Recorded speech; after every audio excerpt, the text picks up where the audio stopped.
झिंग चिक्का झिंग चिक्का एका लग्नाची दुसरी गोष्ट. सुख घाली माझ्या दारी पिंगा.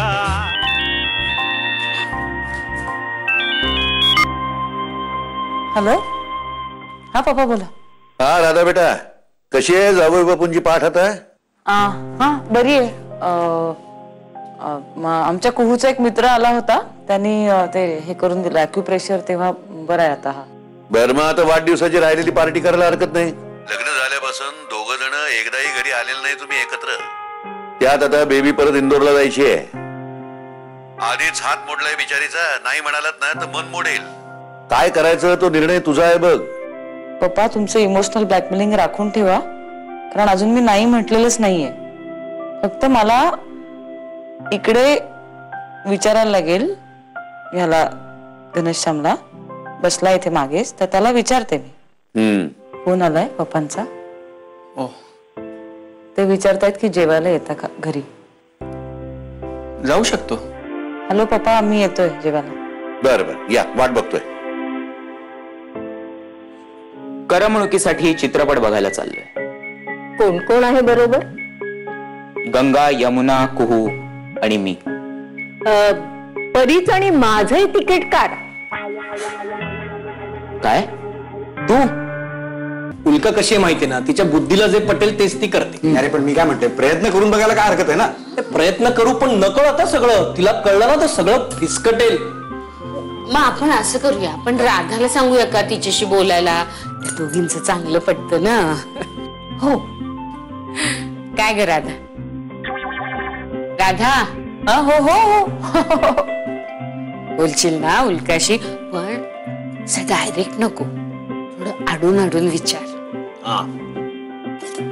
हो हो बोलेन ना, बोलेन. काय बोलायचं? घ्या, म्हणजे इथं रामायण झालं आणि ही विचारते रामाची सीता कोण. जेवणातच आहे ना रे लक्ष घना का? काय रे घना. हो, मस्तच झालं लोणचं. घालू का?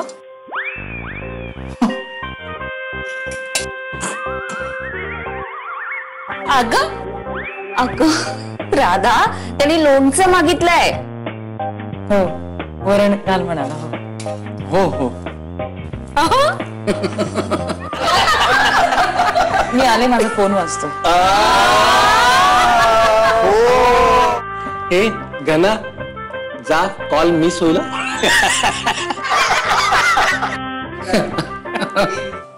अगं तो चंद्र आहे ना, तो फ्रेंड आहे माझा. मी त्याच्याशी बोलते सगळं माझ्या मनात. हो, आणि कधीपासून आहे तुमची फ्रेंडशिप? लहानपणापासून.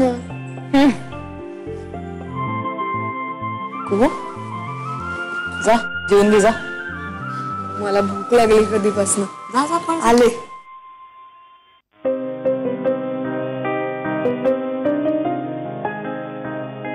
खरं तर गरज मला आहे तुझ्याशी बोलायची, पण असं ठरवून अनभिज्ञ नाही होत आहे ते. खरं तर मला खूप आवडतं असं बाहेर मोकळ्यावर झोपायला, मस्त वाटतं असं. नाही, मला माहितीये तुला असं नाही आवडत राधा. तू रूम मध्ये असलीस तरी सगळे दरवाजे खिडक्या बंद करून, दरवाजाला 4 कड्या लावून, तिकडे 2 खुर्च्या ठेवून असं झोपायची सवय आहे तुला, मला माहिती आहे. घना तुला परत काही बोलला नाही ना? नाही आई, असं काय वाटतंय तुम्हाला? घना तुला काही बोलला असेल तर मला सांग. भांडण काही झालेलं नाहीये. मीच म्हटलं इथे असं खूप छान वाटतं ना, मस्त, म्हणून बाहेर आहे बाबा, बाकी काही नाही. मी आता अशी बाहेर नाही झोपू शकणार. म्हणजे आता फक्त गंगा, परी आणि माई आजी राहिल्यात मला विचारायचं. काय? हेच घनश्यामचं आणि तुझं काही भांडण झालंय का म्हणून. हो, सगळे येऊन विचारतायत मला. म्हणजे कसं आहे ना, की आता असं मला वाटतं म्हणून बाहेर जाऊन झोपले असं नाही वागता येणार. सगळं एक्सप्लेन करायला लागणार तर सगळ्यांना.